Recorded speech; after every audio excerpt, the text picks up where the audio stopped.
بسم الله الرحمن الرحيم الحمد لله والصلاة والسلام على رسول الله وعلى آله وصحبه وبعد. Welcome to another week on the series on dealing with the pandemic using Maqasid Framework. Today's topic is a chapter of Maqasid frequently and widely used in jurisprudence called excuses and consequences. And I wanted to just remind all of us that the series of Maqasid falls under the umbrella of Horizon Academy Leadership Institute. And the Institute strives to cover areas that impact the intellectual process of the community. And we cover topics like on leadership theory and practice, on usul fiqh, on maqasid sharia like this one, on the theory of ethics from Quran, on how to approach Quran, how to approach Sunnah.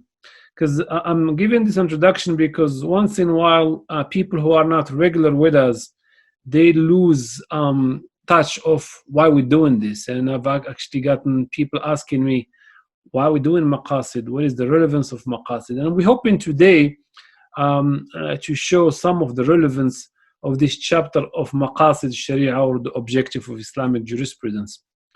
Our speaker today on the topic of excuses and consequences is Brother Suhaib Ramzan. Suhaib Ramzan is a Horizon former board member. He is originally from UK. He was with us here a few years in Calgary, where he served in the board. His background is he's a financial analyst. He worked for oil and gas companies, helping them to do their finance. Now he's back to UK, where he spoke to us from on this topic.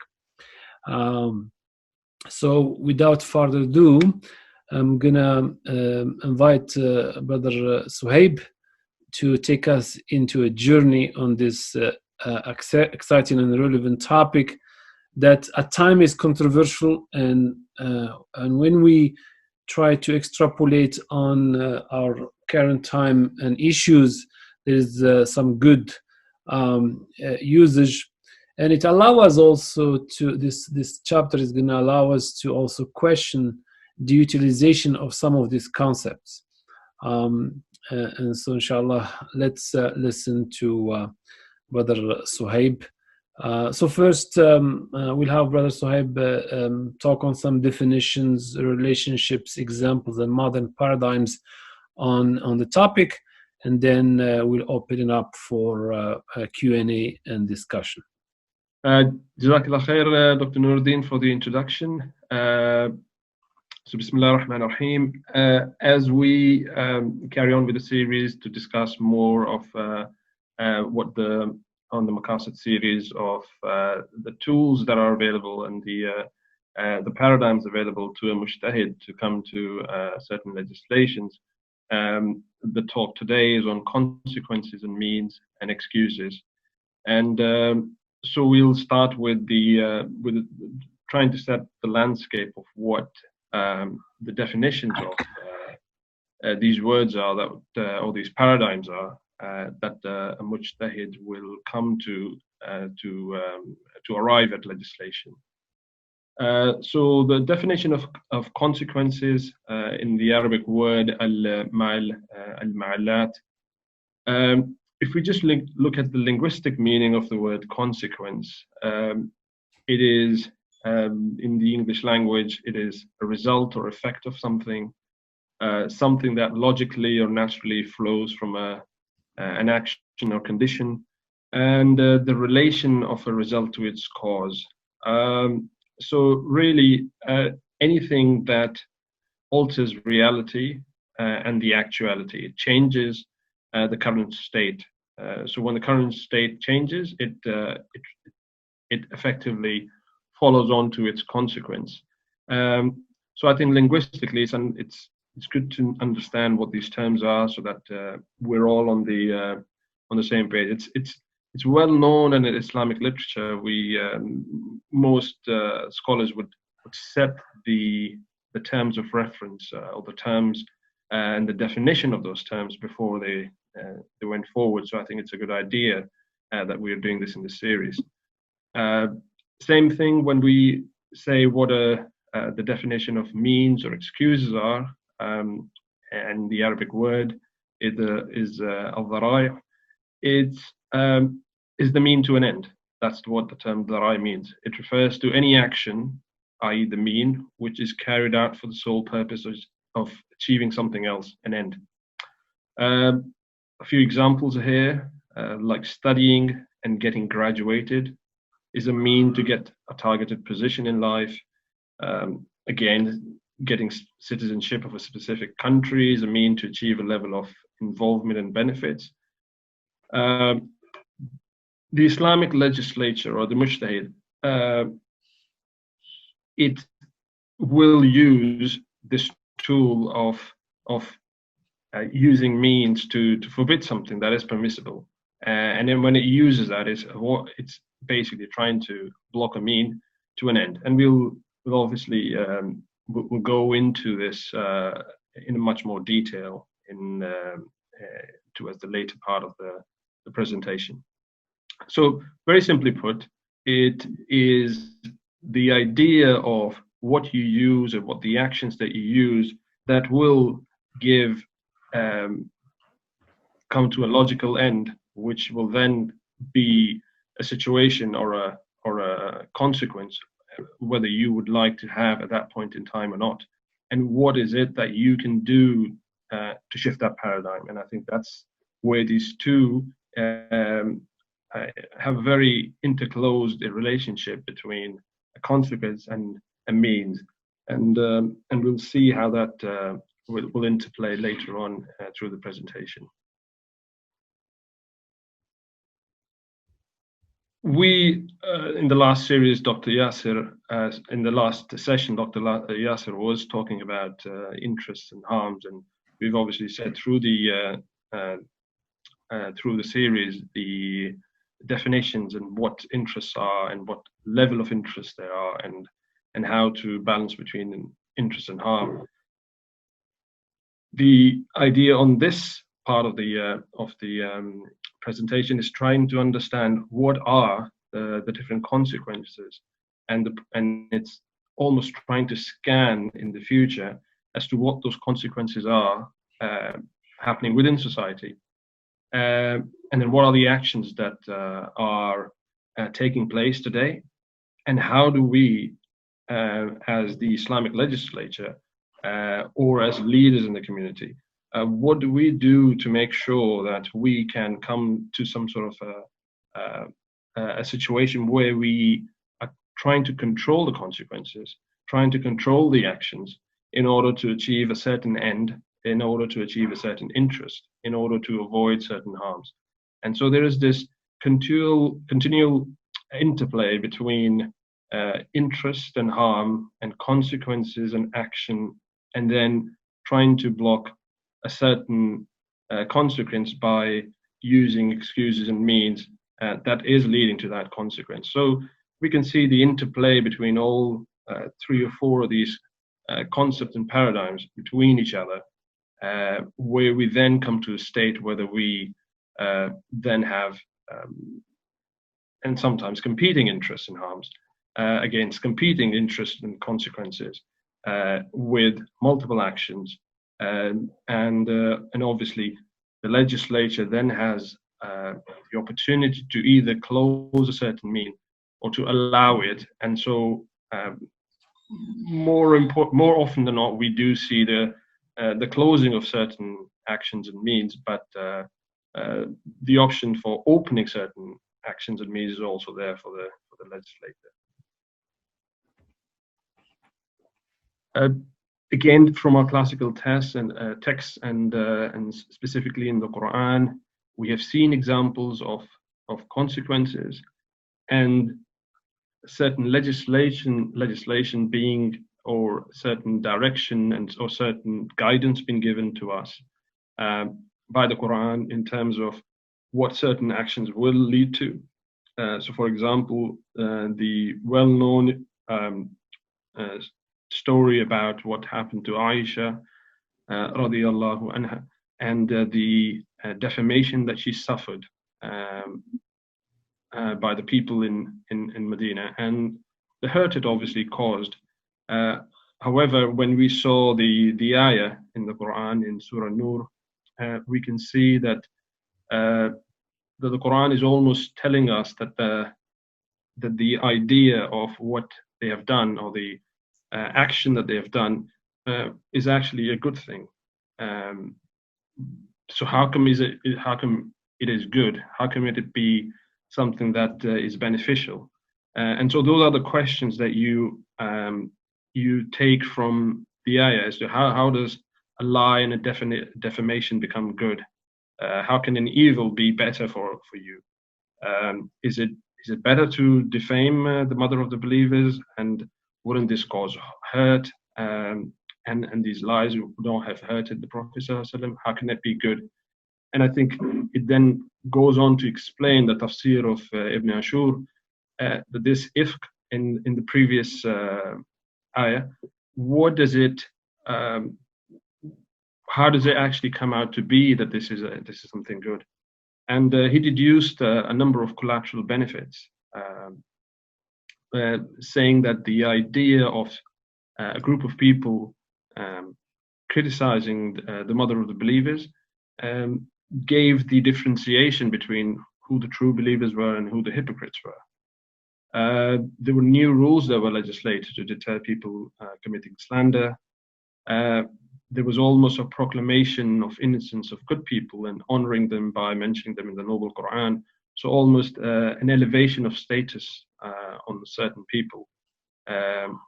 And lastly, there was obviously disappointment of the hypocrites who were trying to cause hurt and create a rift amongst the Muslims, who were exposed and rejected. So this is where we get to see the idea of consequences, that certain actions, even though you will see it as bad, is actually considered good for the ummah. Obviously, Allah, being the ultimate legislator, knows the consequences of certain actions, because He can obviously see the unseen. But for our own human legislators, we have to go by evidence. We have to go by our own projections. We have to go by our own viewpoints of where we think certain actions will lead to. And without us knowing the unseen, we have to be visionaries in trying to understand what are the different consequences that certain actions will lead to. And I think this ayah is highlighting the impact and the effects of consequences.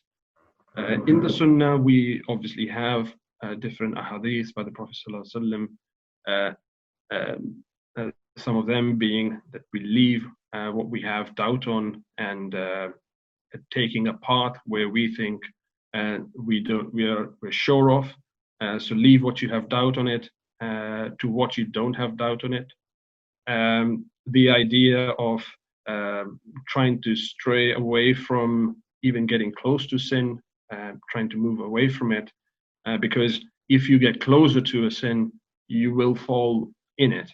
So the consequences of trying to get close to something that might be sinful, you will ultimately fall into it. So if you get closer to the edge of sin, you will fall into it, or you will commit it. The other idea is the other guidance from the Prophet ﷺ. It was also about insulting parents. So insulting one's own parents is amongst the biggest sins. Companions said, how can you insult your own parents? And the Prophet ﷺ replied, insulting someone else results in you being insulted, in your parents getting insulted, because they will ultimately then curse your parents. And this is the same within in the Quran in terms of cursing other people's religious symbols or deities. There's a ayah in the Quran trying to say that do not insult those they invoke other than Allah, lest they insult Allah in enmity without knowledge. Again, the ayah is trying to say, if you then go in to commit defamation on other people's idols, then you will get a defamation back in return to Allah subhanahu wa ta'ala. And so you're trying to curtail an excuse and a means. You're trying to avoid a consequence of it by not defaming other people's religious symbols or idols, because it ultimately comes back to you. So again, this is an example of how the Quran is trying to curtail certain consequences. Again, we see the excuses and means in the Sunnah by the Prophet ﷺ saying, no cut of hands and invasion. Again, it is because of the risk of desertion. The penal code was not applied until people got back from battlefields. Almost all companions were respecting this rule of no application of penal codes during the time of hostility abroad. In transactions, the Prophet ﷺ prohibited the creditor to accept gifts from debtors, so as not to bypass interest of taking of interest. And so what you are trying to do is you're trying to say that the consequence or the means by which people will get interest is blocked, so that it's not taken as a loophole into the idea of taking interest. I think one of the most pertinent question and the most important question is how do we achieve Maqasid of Sharia within our legislation, to make sure our legislation is conforming to Maqasid of Sharia. We need to take into account the consequences and excuses to measure how the action of scholars and how results of personal reasoning and ijtihad are faithful to the purpose of Islamic legislation. For example, we could have certain laws that prohibit people to donate their kidneys to others, because what we are trying to do is blocking the illegal trade in poor countries. People pay money to donate their kidneys to other people for money. And the consequences and obviously means are in perspective here, that we are trying to stop illegal trade of human body parts. And the means by which we do it is we legislate to stop doing that. But in doing so, the unintended consequence here is that a maqsad of preserving life, that we might have people in certain situations who would need a kidney, but people are not forthcoming in donating their kidneys. And we've seen that in countries where selling kidneys for a price is rampant. So Indonesia came out with certain laws around it. Bangladesh came around certain laws around it. So here we have competing interests, where the Maqasid is trying to protect life, whereas the consequences of trying to protect life means that you have situations where people will have to give kidneys, but then other people will use that as a means to achieve a certain consequence, which is to make money. And so what you are trying to do is trying to stop the illegal trade. However, you are also impacting a maqsad. So we will always find this interplay between what the maqsad of the Sharia is, what are the maqasid of Sharia, and how consequences and means are measured in order that we come to a balanced approach. I don't think there is a one-size-fits-all kind of prescription here that we can ultimately use to say that certain consequences will be in direct relation to achieving, or certain means are going to be in direct relation to achieving a maqsad. It will have to be that sometimes certain maqasid would have to take precedence over others. It will have to be that certain consequences, even though they lead to other unintended consequences, will have to be played on. So I think this is definitely a more dynamic topic, and definitely a more topic in current circumstances than maybe.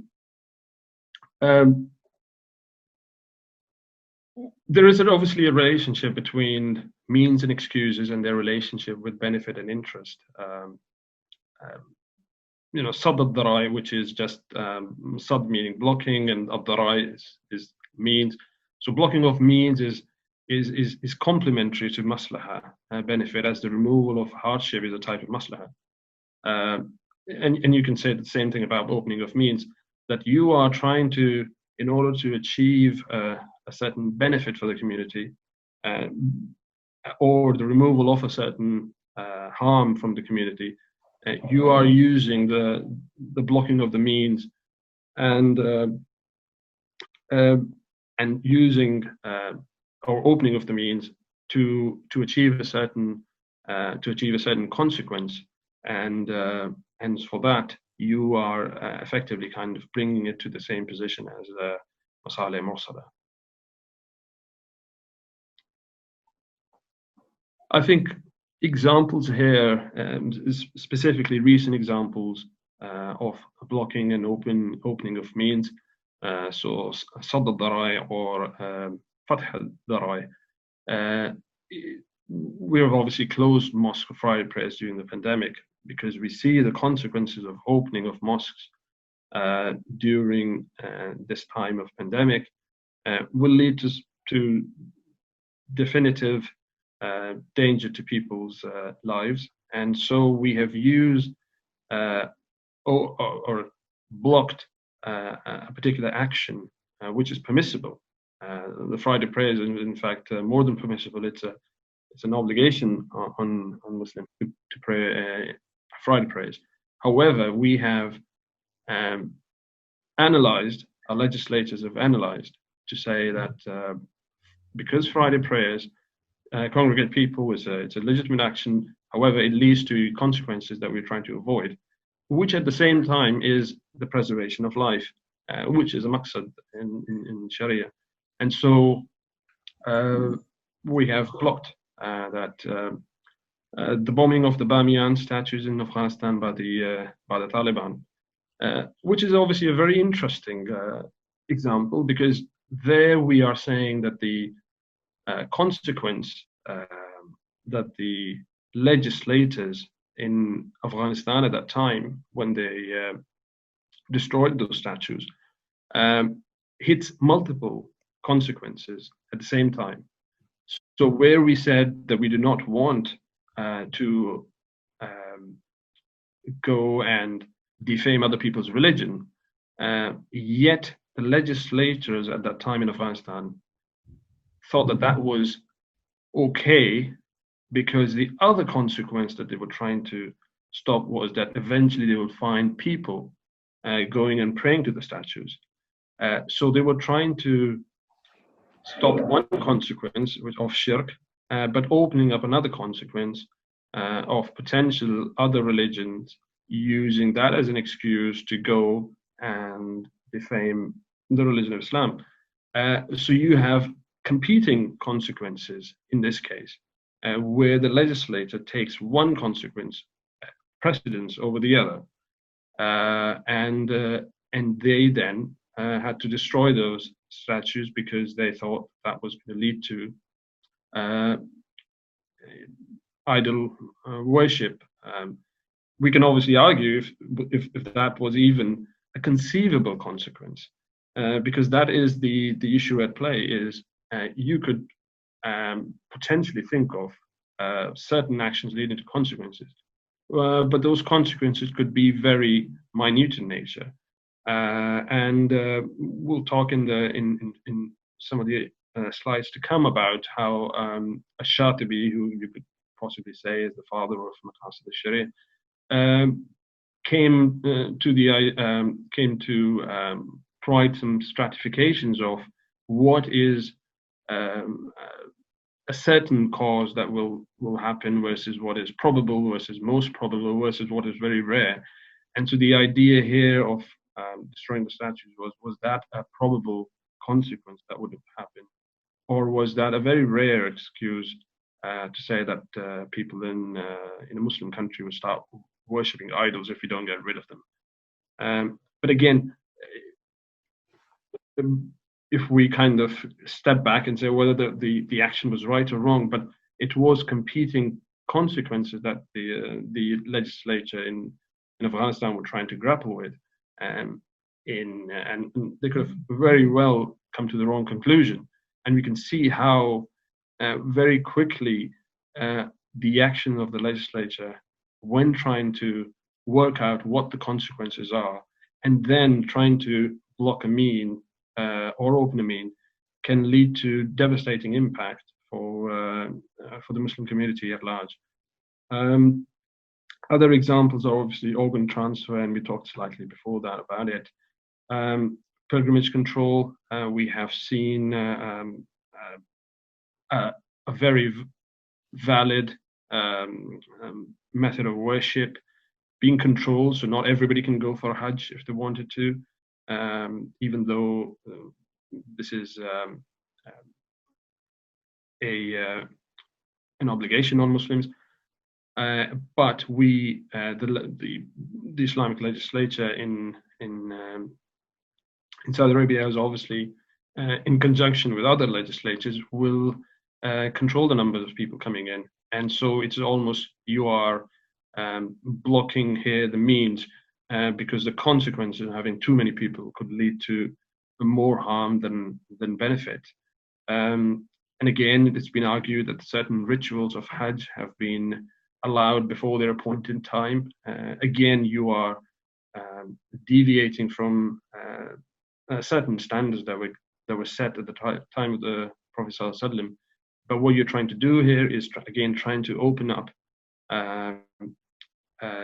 or remove impediments to get to avoid a certain consequence, which is, if you don't do it, you might see certain crowd crushes and people dying in certain circumstances. And so what you're trying to do is you're trying to open up the timings.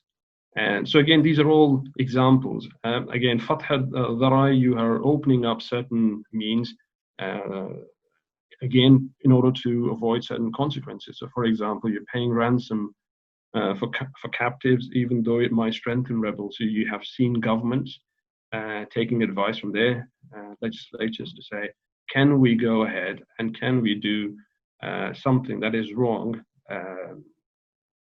and pay people who might be up to all sorts of nefarious activities in the country, but because it achieves a certain benefit in a particular time. And we can obviously argue what the consequences of that can be. However, again, it is competing consequences and competing interests that the legislator and the authority and the leaders have to deal with. On a more personal level, we could be paying bribe for our own protection. And so a legislator might say that might be okay for you to open mean to something, open up a prohibited action in order to achieve a certain consequence, which is your protection, which might be more in line with the maqsad of you're protecting your life or protecting your wealth. So again, we can see the interplay between Maqasid al-Sharia and the idea of blocking and opening of means. We obviously saw in previous examples, for example, the Bamiyan statues, that the actions that we think that will lead to certain consequences, how certain are they? How probable are they? And so Shatibi has ranked actions based on effectively probability. So, for example, in his text, he's used ideas around that if you are to dig a hole in front of somebody's house, and that door is most often used to enter and leave that house, then you're almost certain that that will cause harm. And so the idea of blocking a means, i.e., blocking you doing that harm, is definitely more deserving of using this, of using sabr darai to reach a certain conclusion. But if you think that a certain event or a certain action is really going to lead to a particular consequence, which is harmful, then you might not touch that. And so, again, using the Bamiyan example, we can see that it was very rare that in Muslim countries idol worship would start again because their statues are thousands of years old. However, the legislator came to the idea that we can go ahead and destroy it, and so that obviously led to other unintended consequences to the regime. So I think there is this interplay of the constant dynamic shift of what the actions are, what the consequences are, how probable they are, and what the unintended consequences could be, because consequences in itself or means by itself are interplaying with other means and other actions and other consequences. So I think this is definitely a very dynamic scenario, rather than just here's a situation, here's what we think the consequence is going to be, here's an action, it can be blocked or can be not blocked. And so I think it's definitely a bit more dynamic than that. I think some interesting questions that do arise with blocking and opening of means, because we've obviously seen this in play in various forms in our own experience, and definitely in modern society, we're definitely seeing all sorts of fatwa trying to deal with certain issues and trying to block them because it will give rise to evils and harms. But the results of doing that can give rise to other evils or harms. The consequences that we're trying to avoid by blocking means could lead to other unintended consequences. And I think this is the part that we, if you look at it from a very theoretical point of view, yes, the mujtahid has these concepts and paradigms to deal with. We have seen in the past that certain things have been opened or blocked because of the consequences that we're trying to stop.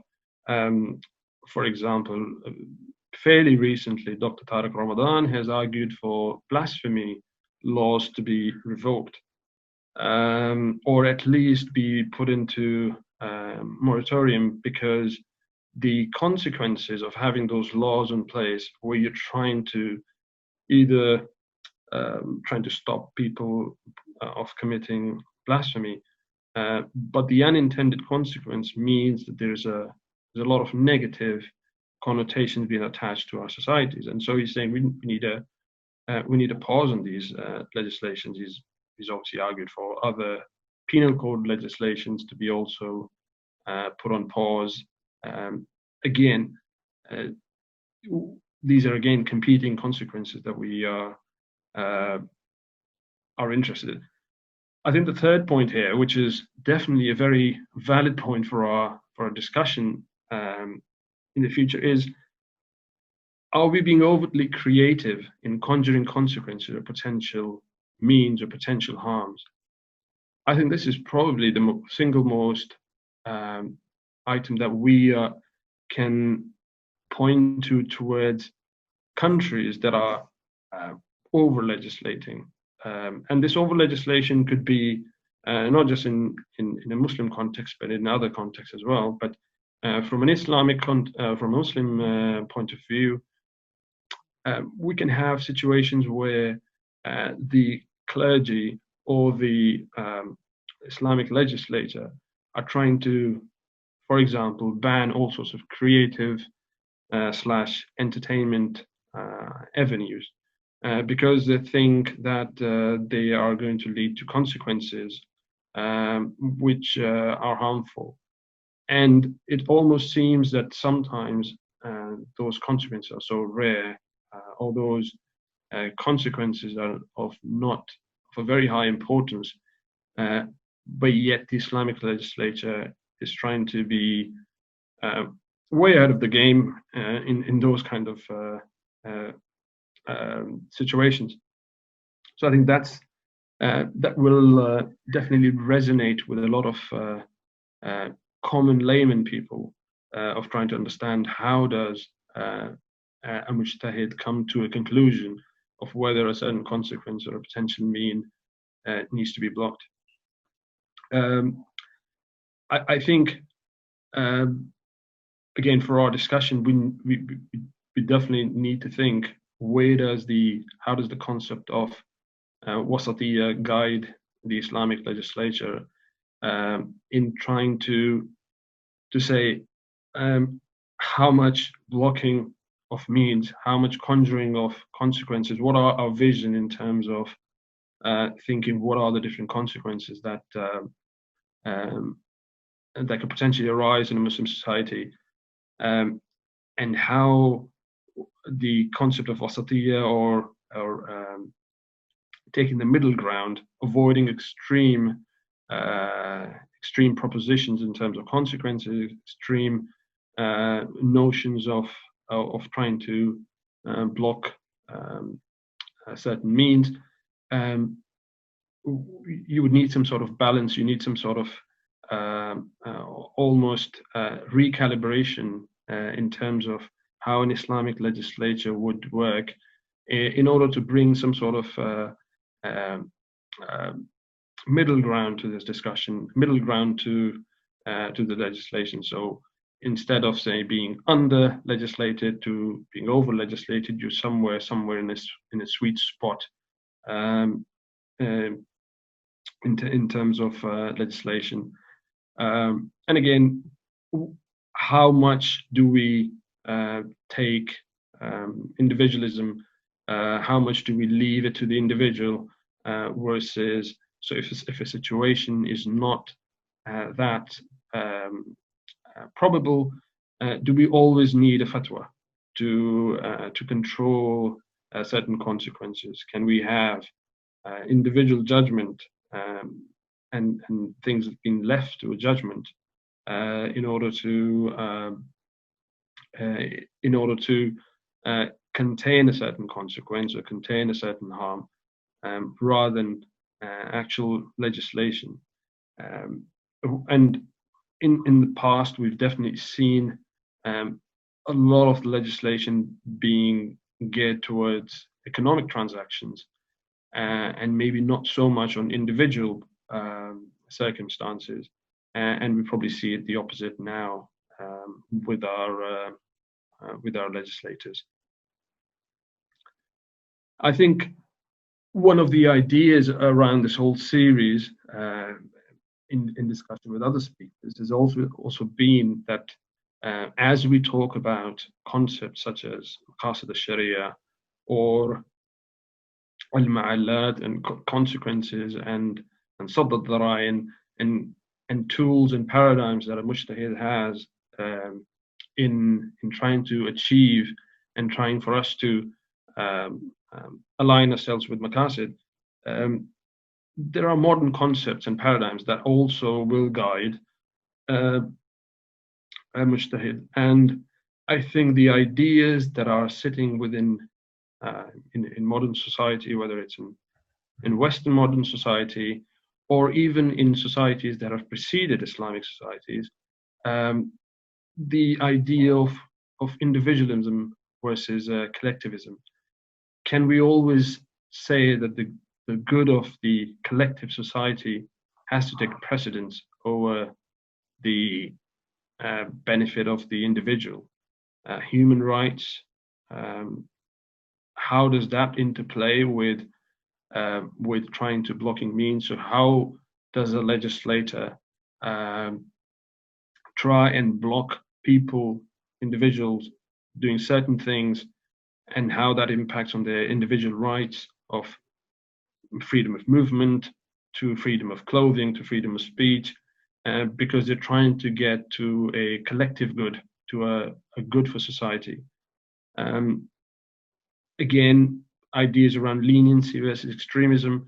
How much do we leave it for the individual to use their own ijtihad to block certain things for themselves, to block their own means or open their own means to achieve certain benefits and consequences, versus what we leave for the legislator to apply broad stroke legislation, to apply broad stroke conclusions of where they believe extremism, where they believe certain interests lie. And I think, again, the idea of do we want the legislation or the mujtahid to make decisions on our behalf, or do we want an input into what those consequences are, and whether those consequences are real or more in the imagination? Do we want certain individuals to come up with, for example, what we want the public good to be, and then how to go about doing it, or do we want a certain amount of individuals to do that for us? And so I think these are all concepts that are at play in the current context, for example, whether we live in non-Muslim countries or Muslim countries, of how we come about using the tools of and paradigms available to us, and how the ijtihad then takes it forward.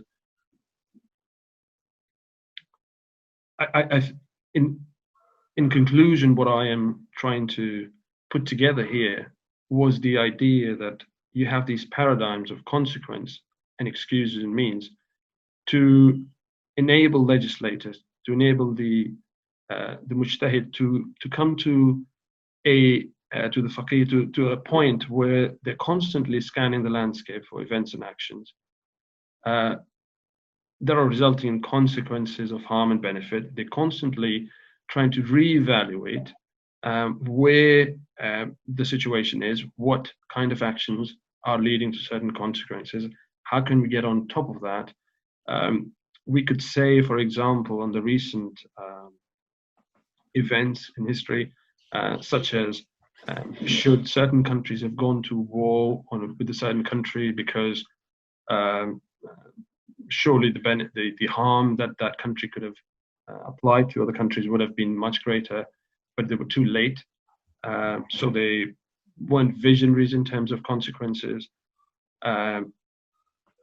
Muslim communities in the West, I know this is a topic which is slightly controversial, but nevertheless it has to be faced, of what does it mean for wealth management, and what does it mean for future wealth for Muslim communities in the West, where they don't partake fully in the economic transactions in a Muslim country. So, for example, avoiding the stock markets, avoiding mutual funds, avoiding mortgages, and dealing with banks. What does it mean for the future preservation of wealth as a maqsad? And so what are the unintended consequences of not going down that route? And how does that, especially living in as a minority, how does ijtihad from overseas interplay with the consequences? Because we've obviously seen various sessions before how certain people will see harms and benefits in different ways because they don't have the full context of of what is happening in a particular area. So I think these are the real life examples that we can see. But again, it has to be unequivocally, it has to be a reassessment on a very dynamic basis that the maqasid of the Sharia are not be compromised. And it might be that it is being compromised today, but we're willing as a society to do that for a short period of time, or to take, or have one maqsad take preference over another maqsad, so that we have a society that is more balanced, that we are trying to ensure that one consequence doesn't take precedence over the other. However, at that point in time, at that junction in life, that consequence needs to be blocked. And so you take a lawful mean, you will block it in order to achieve a certain goal, only to revert back to its usual position. So, for example, you will allow massages to be closed, but only for a limited period of time, because you will come back to a different status. It will not be an ongoing closure. And I think that's where I mean by the constant reassessment of consequences and blocking and opening of means, and ensuring that it is aligned to Maqasid Sharia. I will end my talk here and go on to Dr. Nuruddin, who will lead the discussion phase. Jazakallah khairan, Brother Suhaib. If you can go to the next slide, please. I just wanted to inform the audience that Brother Suhaib's name is Suhaib Ramzan, not Yahya. I think he's using his son's account, and so. Oh, that's right. So at this point, we open the floor for comment and discussion. And as people gather their thoughts, I wanted to start by asking your opinion. First, thank you for this wrap-up of the whole concept and your perspective on it. In the previous session in this series, we have participants who ask, okay, fine, this is good stuff, historical, but what is the relevance for us here? I mean, are we going to be keeping to talk about this historical Islamic things? Can we now make the departure and start participating in the society with this concept in the back of our mind, but actively participating in the discourse of life in different field in our context? Is this something that we always have to be linked to this historical perspective, or one can get inspired from this principle and actively starting to engage using this concept and keeping them in mind? Today I was just exchanging some messaging with Dr. Mustafa Abdul Wahid, who is a regular in this session, and he keep before and after session he say, you guys are stuck in history. What are the projects we're doing nationally, internationally? And he want to get into action, and he's hearing us, and I'm sure he's going to jump at this and tell us more. What's your perspective on this? So I think, as with most things lie in the middle, somewhere in the gray area. I think what is pertinent here, of first of all understanding excuses and consequences and means, I think having this knowledge enables us to understand the different fatwa that come out in different parts of the world, and I think this kind of series enables us to see into the minds of the faqih, of the mujtahid, to see where or what tools are, what sort of paradigms and frame of mind they're coming from when they issue certain rulings. So it's if nothing else, that helps. These kind of discussions and topics help us understand how decisions have been made in the past and how decisions are being made today by Islamic scholars. I think the second benefit, or the way that we use this, is definitely, I think there are things that we individuals, and I think one of the slides before where we were talking about was, where do we leave it to the individual versus where do we leave it to the mujtahid to scan society and say, well, these are consequences that we need to avoid and we need to stop these means. And where individual leaders within communities, especially when you're living in a non-Muslim country, you're not going to be expecting, at least on the Islamic front, to have your legislators, or in your case, the Canadian legislator, in my case, the British legislator, to come in and say, okay, these are consequences which are detrimental to your religious well-being. And so we will now stop these actions and stop these means. We won't have them coming. I mean, for example, in the pandemic sense, they definitely are trying to preserve life as a maqsad. So that is aligning with Maqasid al-Sharia. But in other places, they won't be. And so it will probably come down to individual level, where we use these as again, as a paradigm to understand how do we as individuals use these tools and paradigms to work out if certain consequences are going to be achieved if we continue down this path, and how do we then block the means within our own individual selves or in the wider circle. Because I think it almost suggests here that a mujtahid will come in. So for example, for the Canadian community, a mujtahid will come in and tell you guys what to do and what actions to take and what actions not to take, because certain consequences are going to be have to be avoided. So as I was talking before, we have scholars here and definitely abroad who have said that people cannot take mortgages, for example, because it leads to certain deviating from Sharia. But obviously that leads to certain consequences, and so you almost need your own legislators, and that's probably the most difficult part, is where do you get these legislators who are acting for the Muslim community in a way that ensures their well-being, ensures their adherence to the religion, to Sharia, but at the same time have a very local context in terms of what the consequences are. So I think from our perspective, knowing these paradigms is good to understand how a faqih or how a mujtahid comes to certain conclusions.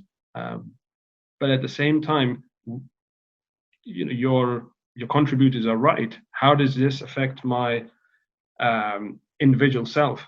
Is this just theoretical knowledge that we're trying to achieve, or are we going to move beyond that in terms of applying it to our own self? The same thing with Maqasid al-Sharia. Is this more for something, when you have a Muslim country or a Muslim government, are they more for them to adhere to, or is it something that Muslim communities in non-Muslim countries can also adhere to? I think these are valid questions to be asked by contributors. My own point is, I think we need to probably take them to some sort of an individual level. Where exactly I think we need to come as a community, we need to think about how do we do that. But it definitely needs to come down to an individual level. جزاك الله خيرا. محمد باليمني.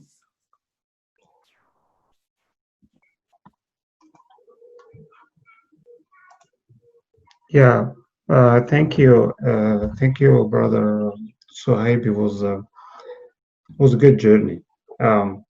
Some of us will call it historical, some of us will call it fact, some of us will call it coming from the Muslim mindset, some of us will call it coming from the intellectual development of the human being.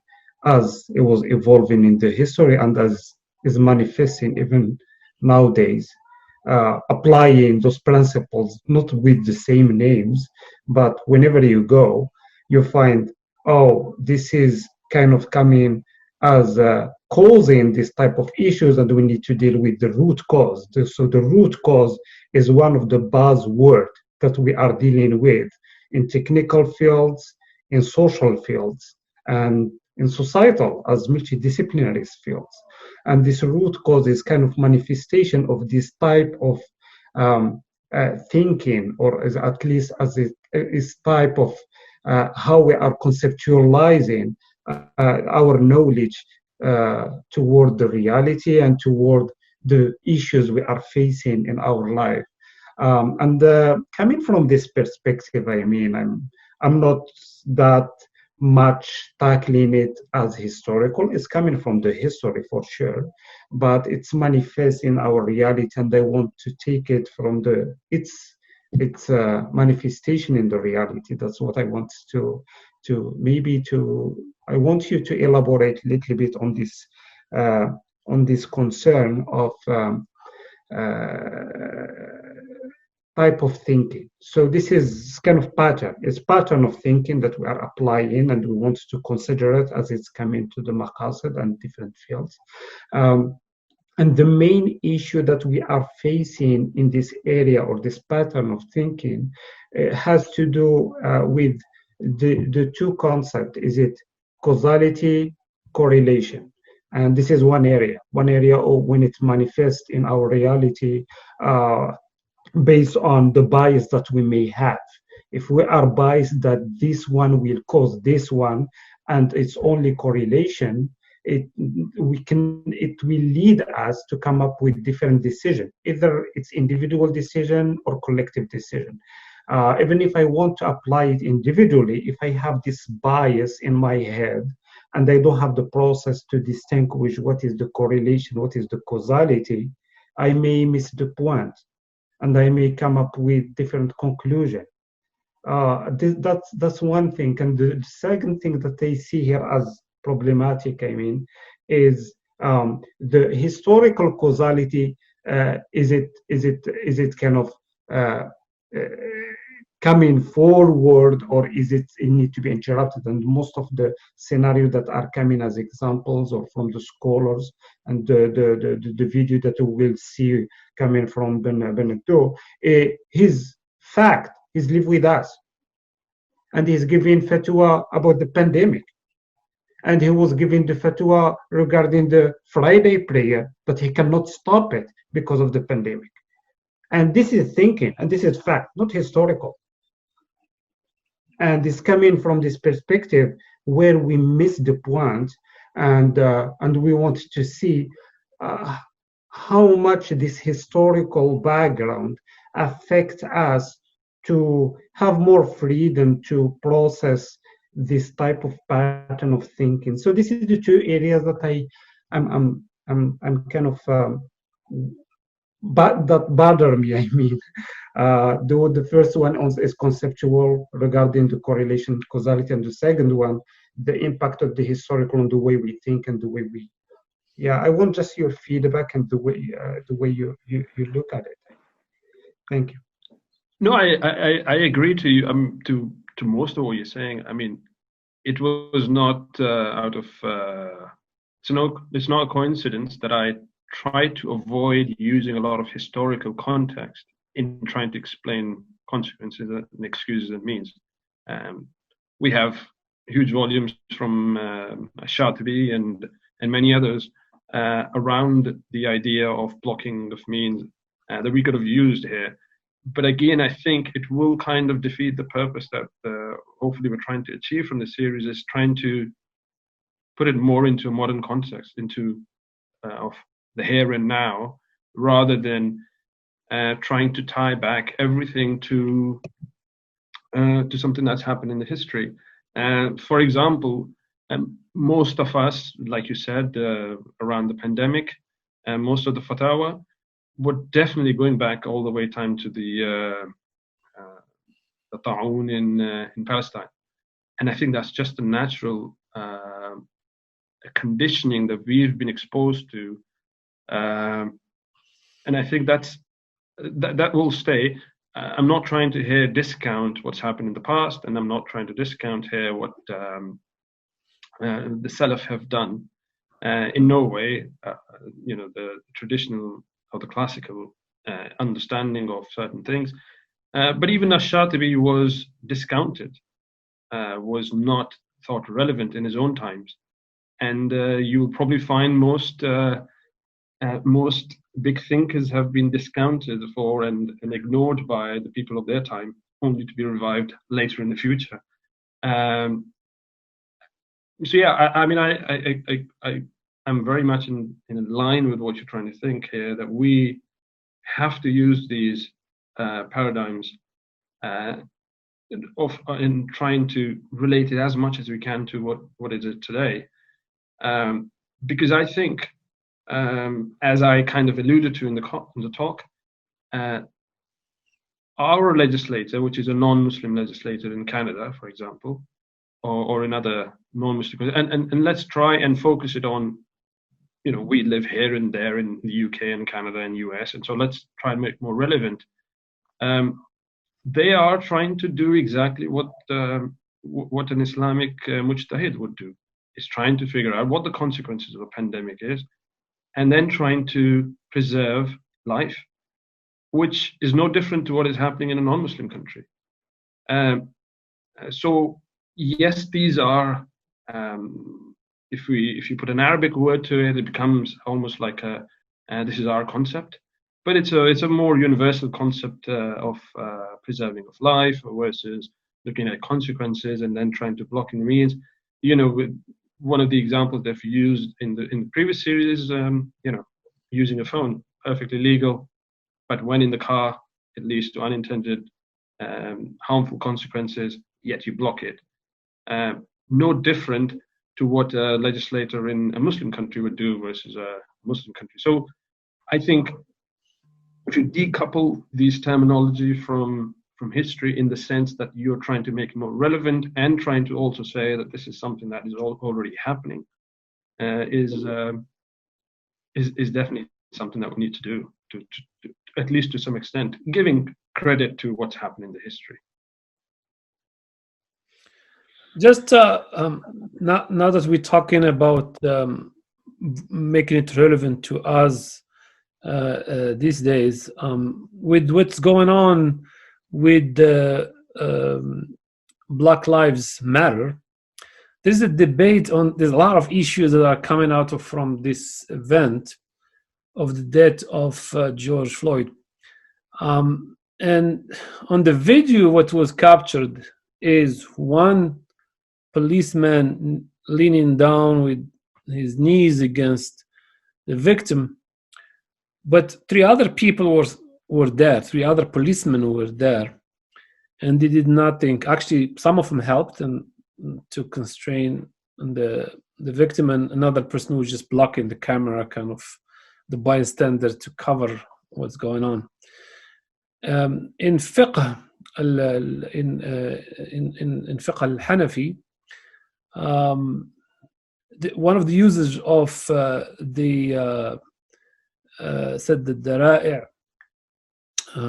closing of the means, is that they ask the question if there is a victim of homicide where a group of people are involved but one actually executed.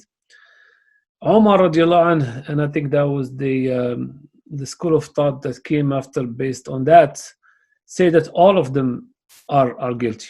All the participants, although they did not participate in the direct execution, but they were part of it. And they bring this in the context of closing of the mean, I guess, to limit the victimization of people and being a negative bystander in a killing. And right now the protesters are asking for what they were asking, because now the government is pursuing that four of them, a different level of severity of crime.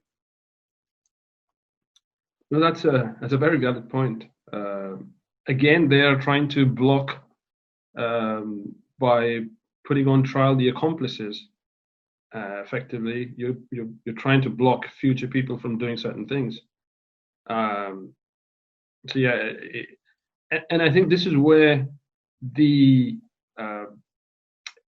overlap, and I think this is probably what people will say. This is the natural fitra at play, is that almost everybody seems to be coming onto the same paradigm. You have, I'm sure, like you're saying, you're giving an example from the time of Umar, yet the same thing is happening today by the justice system in America. So I think there's very, I guess the most, there's very little that separates us, I guess, if you want to call it that way. There's a lot of overlap between our traditions of jurisprudence versus other jurisprudence traditions. I mean, some people may get too excited and link this increase of this extension of this crime to the bystander to the fact that the general prosecutor is a Muslim.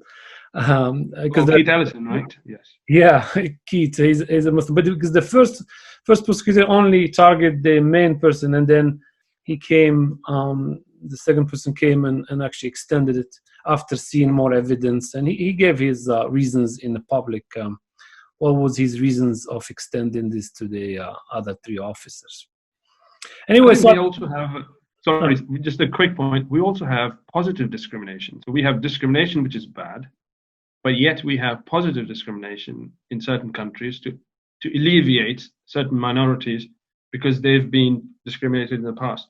So it's almost opening of means of something that is unlawful discrimination, but you're opening up that unlawful thing and saying, no, in certain circumstances, you can have positive discrimination. So I think we can also see that paradigm also coming into play in legislation. Brother Sharif, go ahead. Assalamu alaikum. Jazakumullah khair for this lecture. One side of understanding the relation between the historical basics and our current situations may be let's say the initiative from the current people to take the courage and offer their ideas or offer their practices.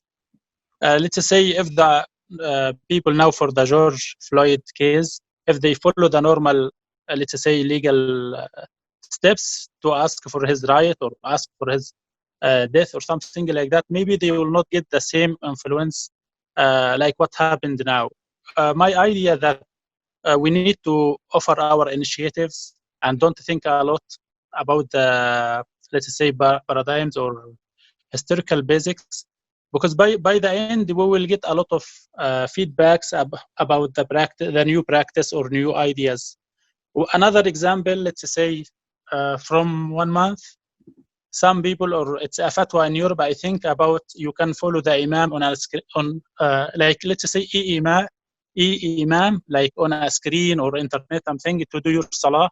And we see after that some opinions speak about this is not good. You need to follow like an actual imam. The point is that we need to think, we need to have the courage to offer our ideas. We need to, after that, we will get a lot of feedbacks and the idea or the current situation will be clear and more strong and clear for, let's say, all Muslims. The point is to offer our ideas, to be clever to offer it and don't fear from the rules, because after that we will get a lot of feedback to correct the way or the path. Thank you. Shukran, Sharif. Thank you. Brother Mustafa Qanduz, go ahead, please. Assalamu alaikum. Alaikum salam. Actually, I'm throughout the whole series, and not only this series, but in general, when I listen to many Muslim scholars, I admit I struggle with one thing, and that thing might just be due to the fact that I'm not knowledgeable in Sharia or anything related to religious studies. And the thing I'm struggling with is that idea that somehow we can come up with principles that are completely separate or distinct from what is known in other countries or other civilizations or other cultures. Aren't we just reinventing the wheel? And that maybe after about 10, 20, 30, 50 years from now, once we finally get into more details, we finally find out that what we come up with is basically the same as something we could have gotten if we had scrutinized what's known in other philosophies or other practices of social sciences, or etc. So I get it. I mean, there is this feeling that that comes from a militant approach to knowledge and to science. It's like Aslamat al-Ma'rifa, Islamization of knowledge and all of that thing. I get some aspect of that, but it has a side that's negative. It's almost like it's pushing us through going through a tunnel while we could have a shortcut. Why do we do that and reinvent the wheel? Deep inside, in those processes, we're basically all humans. We share a lot of principles that are common. So I guess to end with the question, what is it exactly that distinguishes those principles, the Islamic principles, or what makes those principles Islamic? Aren't they common sense or shared by other cultures? I still struggle with that concept. I still don't know what distinguishes the methodology from an Islamic point of view. Maybe you can enlighten me. I'm not sure if I made myself clear, but no, I think you're clear and loud. This is just my humble comment on your question. I agree with you. So we have is this joint personality, انفصام شخصية. If you take us as professionals in our field, or as a scientist, as practitioners, we deal with knowledge in a way that, say for example, if you are a young student that becoming a scientist doing a PhD, master's work, so the first thing that you do is you tackle a question that is problematic, that doesn't have a solution, or it has solutions that need to be improved. And first thing your professor, your mentor will do is to send you read everything that was written in that topic, so much that you become the expert in that question. And once you finish that, you never really look back. You continue, because you needed to understand what humanity have achieved in that question, because you don't want to be researching things that was already answered and already dealt with. This obsessiveness about insisting of calling things Islamic when they're universal is something that is keeping us behind. So I'm just thinking out loud with you, Mustafa. I think this the whole school of Islamization of knowledge that IIIT, the International Institute of Islamic Thought, have championed since the late Al-Faruqi in the 80s. is being questioned a lot, and even the school itself, which is headquartered based in Virginia, have evolved itself. And I think when you look at our scholars over the history of Islam, you will find that they were having a dialogue or a criticism with previous philosophies. A lot of concepts are ancient concepts in logic we're using today. And those people, they interacted with that knowledge, they criticized it, they responded to it. So they were on the right track there. But then some of them went on to innovate, and others got into the whole criticism that these are not Islamic concepts, and just buried them. So I don't know if this makes any sense. Brother Muhammad, go ahead. Yeah, thank you. I'm not coming to define the line of series here, but just to make a point, maybe it will help. And I know it's kind of controversial, as it's coming by in iterations, and it's coming more than once, I mean. And thank you for persisting, Brother Mustafa here and those. And I hear you. Maybe it was even the second session when you had the same question and you already raised it. And just here is just I'm trying to give my feedback, just my thoughts. Nothing about the series, nothing about Horizon, nothing about something else. It's just my thought here.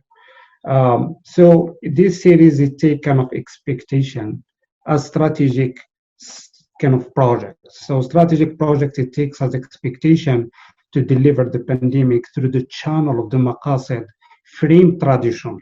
So that's the strategic kind of project. As we can deal with it, we can criticize it in two levels. We can criticize it from within. If it is faithful to the strategic objective it take as a goal, are you really guys following the Maqasid process to question the pandemic? This is questioning from within. Or we can question it from outside when the expectation of people is not aligned with the expectation of the project by itself. So, and I hear that. It's like we could have that misalignment in many areas, not only that.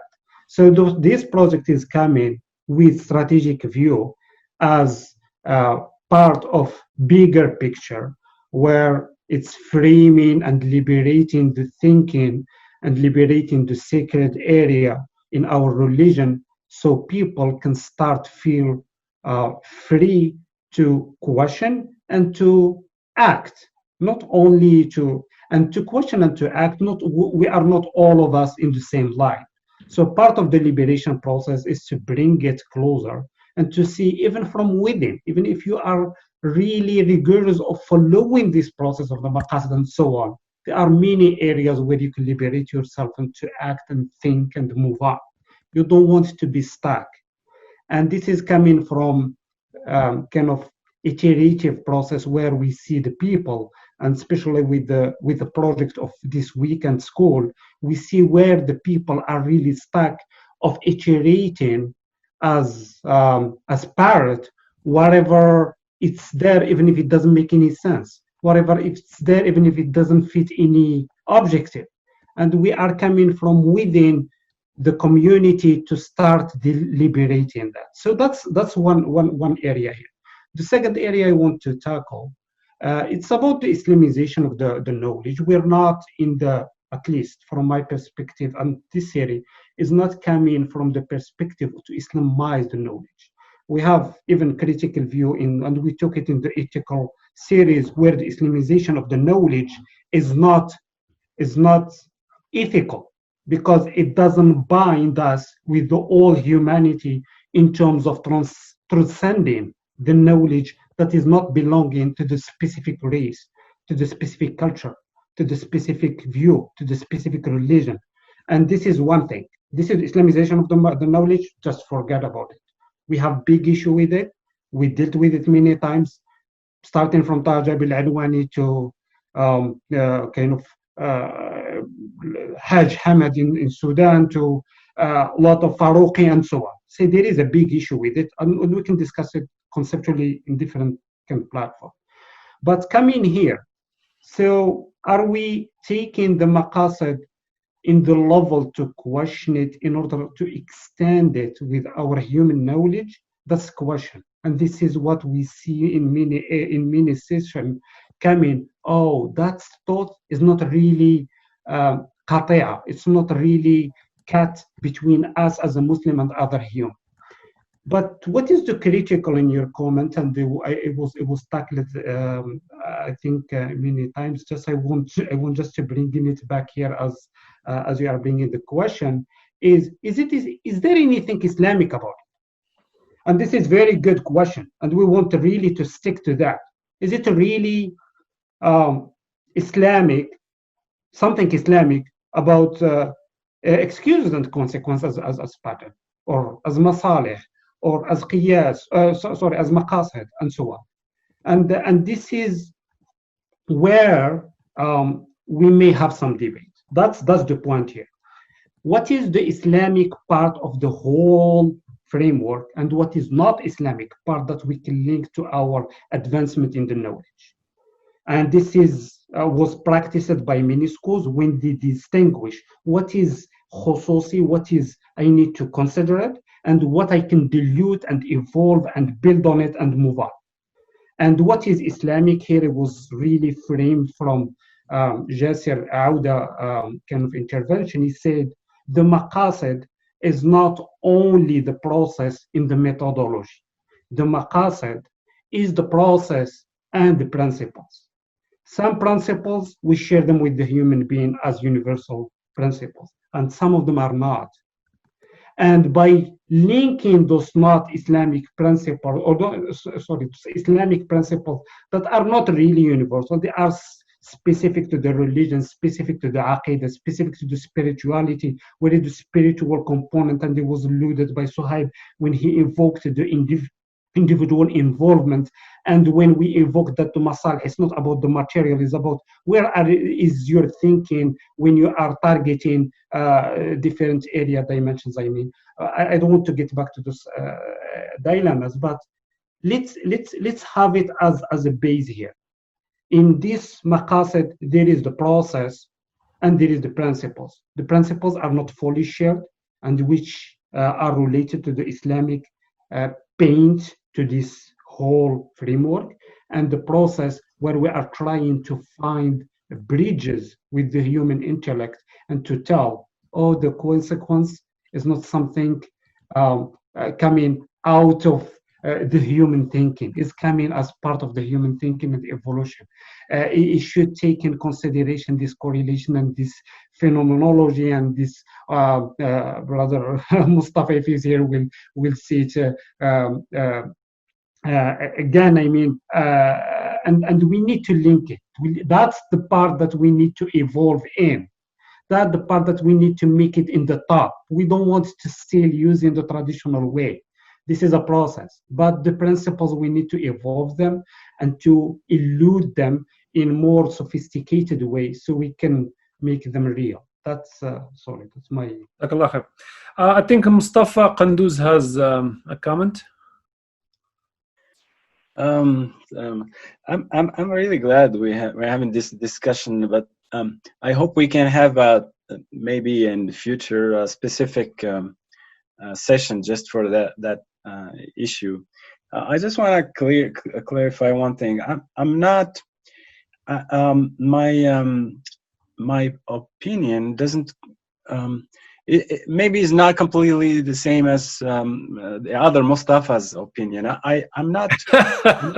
I'm not saying that it's probably useless. I'm just saying that we have to dig really deep to see what is really, if there is anything really specific there, and take advantage of what's known elsewhere. The other thing I want to clarify, I have nothing against the school of thought of Islamization of knowledge.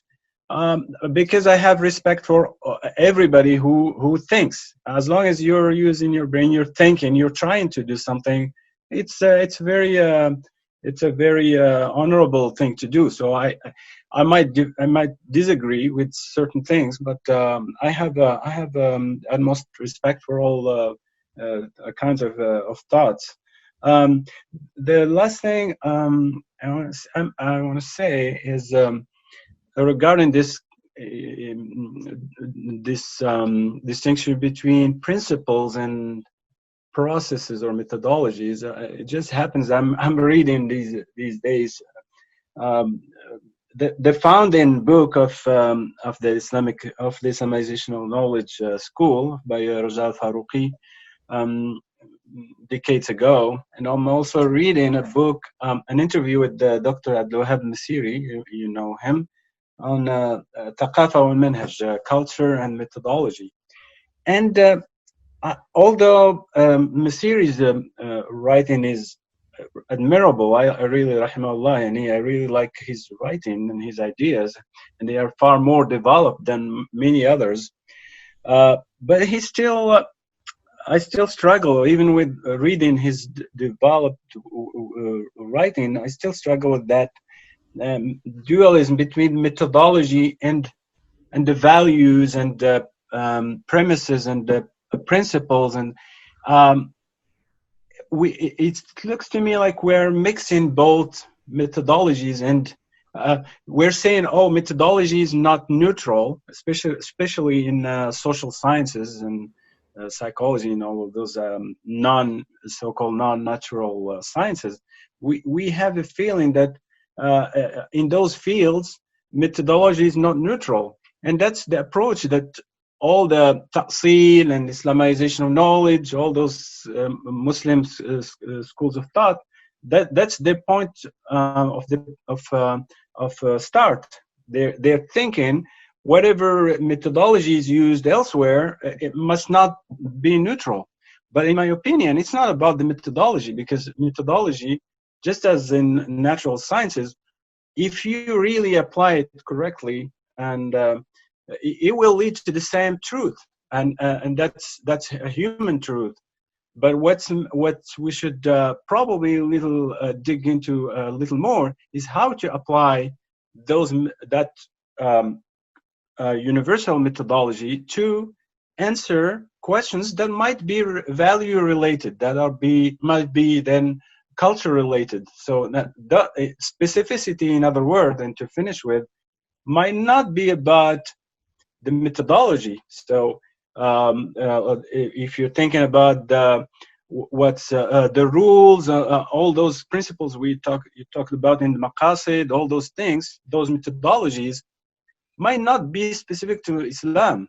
But if you take those methodologies and use their development that's already found in other cultures, and you will win, you will gain some time and save time. And then what you should focus on later on is how to apply those already so much developed methodologies on your specific questions. So specificity should not be on the methodology itself. It should be on the questions and priorities. And I'll end there. So I'm not sure I will make myself clear, but thank you very much for the opportunity to discuss this. It's clear, and I agree, Mustafa. That's the methodology. When you talk about it as a process, is human kind of production, and you need to take most kind of advanced one. That's fine. What is specific to the culture and the religion, that comes into the picture. Yeah. Just to kind of get back a little bit with example on this specific topic of the day, excuses and consequences.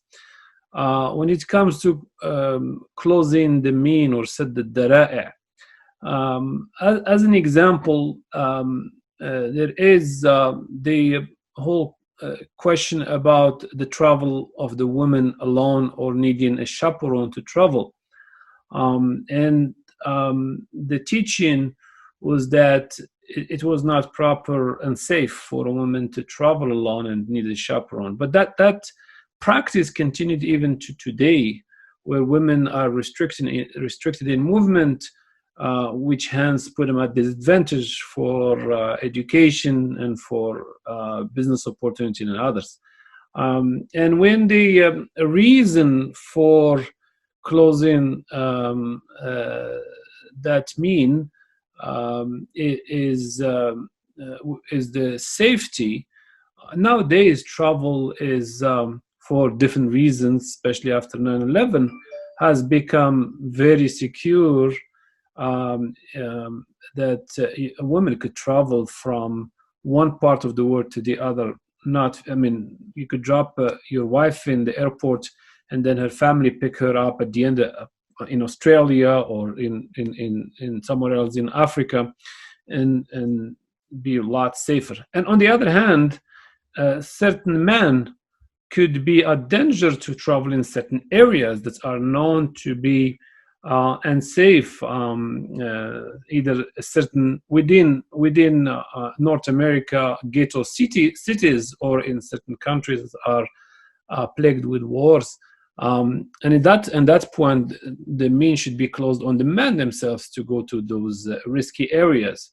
So just to as we see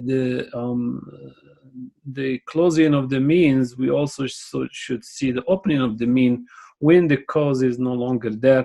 That is the context of Maqasid when you give in the fatwas on these issues, or the opinion on these issues, is to be dynamic on that. Somebody have said that the fuqaha that are excessive in using the said the dara'i are qatta' turuq, they're highway robbers, because they're just blocking us from doing a lot of things with the intention that they are saving us from ourselves and saving us from the haram and saving us from harms that we may or may not perceive.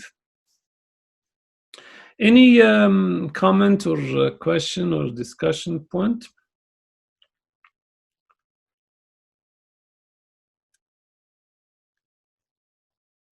If not, this is a good place to stop. I think we made up for the lost time in the beginning of the session.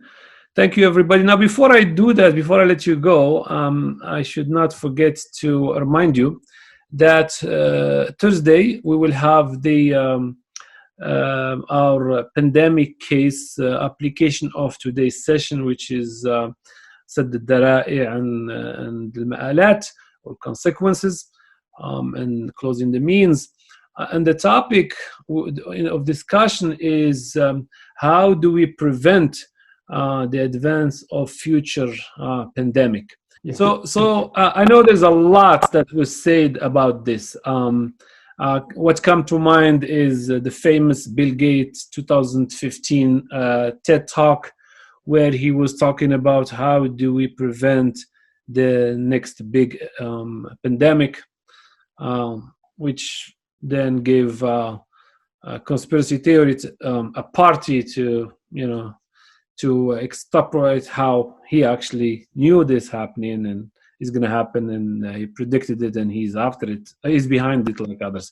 Point is, there's a lot of thinking that have been done, and in the West, we got you. For those who lived long enough in the West, we tend to when we experience not always.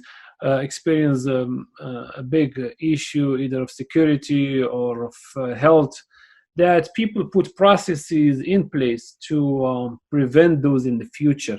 And I remember a few years ago with H1N1 pandemic, we've done all the preparation that are being used now, but the hit was not as big as it was prepared for. We were planning to the point that identified what if we're not doing none of the elective surgeries, how the redeployment of the healthcare provider will go into fighting the H1N1 pandemic then. some of those processes and practices and drills that were practiced are used today in the COVID-19 pandemic. And so people were prepared, but not as prepared as they should be. I'm just talking about the healthcare aspect, but of course, this is impacting economics and other things. So, yeah, put your thinking process on this, and let us talk about it on Thursday, inshallah. Have a good day. Assalamu alaikum wa rahmatullah.